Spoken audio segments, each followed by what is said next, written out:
دوستو پاکستان کے حالات پر جو بھی پاکستان میڈیا میں بات چیت ہوتی ہے وہ سب آپ کو تو چینل پر مل جائے گی، اس لیے دوستو چینل کو سبسکرائب کر کے ہمیں سپورٹ کریے اور بنے رہیے ہمارے ساتھ میں۔ سب کی وجہ سے پاکستان ورلڈ بینک کے as of doing business index میں 108ویں نمبر پر اس وقت آ چکا ہے، جبکہ اگر بات کی جائے بھارت کی تو بھارت اس وقت 63 نمبر پر ہے۔ بھارت کے مقابلے میں پاکستان 45 درجے نیچے ہے، جس میں حکومت کو بہتری لانا بہت ضروری ہے۔ تاہم اگر ہم بات کریں اکنامک ایکسپرٹس سے تو ان کا خیال ہے کہ انٹرنیشنل فائنینشیل انسٹیٹیوشنز کا پاکستان کی معاشی پالیسی میں عمل دخل بھی فورن انویسٹمنٹ کو پاکستان میں لانے کی بڑی رکاوٹ ہے، جس کو کم کرنے کی بہت زیادہ ضرورت ہے۔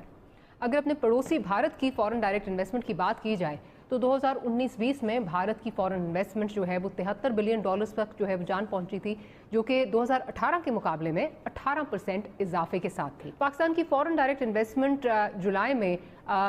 2019 سے لے کے اپریل 2020 تک صرف $2.3 بلین تک پہنچی ہے، جو کہ اگر پچھلے سال کے حوالے سے دیکھیں، پچھلے سال کے مقابلے میں دیکھیں تو وہ ڈبل ہے۔ پاکستان میں فورن ڈائریکٹ انویسٹمنٹ کا نہ آنا، اس کی جو دو بڑی وجوہات سمجھی جاتی ہیں، جو ماضی قریب میں وہ دہشت گردی تھا، لا اینڈ آرڈر سچویشن ہماری بہت خراب تھی، اس کے بعد انرجی کرائسس تھی، جس کی وجہ سے بہت ساری فیکٹریز جو ہیں وہ بنگلہ دیش اور دیگر ممالک میں منتقل ہوئیں۔ تو آج ہم جاننے کی کوشش کریں گے کہ اب کیا وہ رکاوٹ ہے، کیا مشکلات ہیں جو پاکستان میں معیشت کو فروغ دینے میں رکاوٹ بنی ہوئی ہیں۔ ساتھ ساتھ آپ کو یہ بھی بتاتے چلیں، پروڈیوسر صاحب اگر آپ وہ گراف بھی دکھانا چاہیں، جو ہم بار بار بات کر رہے ہیں ایز آف ڈوئنگ بزنس، ظاہر ہے کہ آپ کتنی آسانی سے اس ملک میں بزنس کر سکتے ہیں، تو اس کا بھی جو ورلڈ بینک کا انڈیکس ہے اس میں اگر آپ دیکھیں تو اس وقت پاکستان 108 نمبر پہ کھڑا ہے، جس طرح ہم نے آپ کو بتایا۔ سری لنکا جو ہے وہ 99 نمبر پہ ہے، نیپال 94 نمبر پہ ہے، انڈیا 63 نمبر پر ہے، یو اے ای جو ہمارے سامنے جو ہے وہ گرو کی اکانومی اس کی، وہ 16ویں نمبر پر جو ہے وہ آ رہا ہے۔ تو یہ بھی ایک one needs to take this into account as well کہ ہماری کیا پرابلمز آ رہی ہیں اور کس لیول پہ ہم کھڑے ہیں۔ بٹ ایک اور ایشو بھی ہے، بیکاز ظاہر ہے جتنا فائل کو آپ کاغذوں میں رکھیں گے اور ایک ڈپارٹمنٹ سے دوسرے ڈپارٹمنٹ بھگائیں گے لوگوں کو، تو اس میں آپ پھر اوپر سے پیسے بھی بنائیں گے نا، کرپشن بھی چلتی ہے۔ جو اوپر بیٹھے ہوئے خان صاحب ہیں یا منسٹر صاحب ہیں ان کے لیول پہ نہیں، لیکن نیچے لیول پہ کرپشن بھی بہت زیادہ چلتی ہے، اور ان بیچاروں نے شور بہت زیادہ فیس بھی کی ہوگی۔ Just for our viewers, producer صاحب اگر آپ دکھا سکیں کہ اگر ہم کرپشن پرسیپشن انڈیکس جو ہے 2019 کا وہ دیکھیں تو اس وقت پاکستان سارک ممالک میں جو ہے وہ 3 نمبر پہ کھڑا ہے، which is not very encouraging۔ India کا نمبر آپ بھوٹان دیکھیں 25ویں نمبر پہ ہے، انڈیا 80 نمبر پر ہے، سری لنکا 93 نمبر پہ ہے، نیپال 113 اور پاکستان 120۔ پاکستان کے بعد مالدیوز اور بنگلہ دیش رہ جاتے ہیں اس میں، آپ یہ دیکھ سکتے ہیں کہ یہ جو ہم نے آپ کو دکھایا ہے۔ تو ڈاکٹر صاحب یہ کس حد تک جو ہے یہ بھی ایک رکاوٹ ہے، بیکاز پیسے جو ہیں وہ ہر جگہ چلتے ہیں، اور اگر یہ ون ونڈو کر دی تو ان کی جو ڈومیننس ہے وہ تو ختم ہو جائے گی، کلرک بادشاہ نہیں رہے گا۔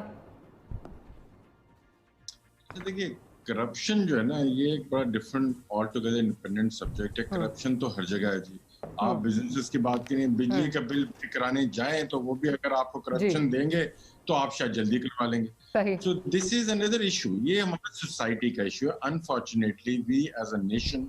وی as a community, we as a neighborhood and we as an individual are unfortunately very corrupt to be and this is very sad actually. Doctor صاحب isn't this and اگر آپ اسی سب کو، جیسے ہم نے پنجاب میں سنا کہ جی لینڈ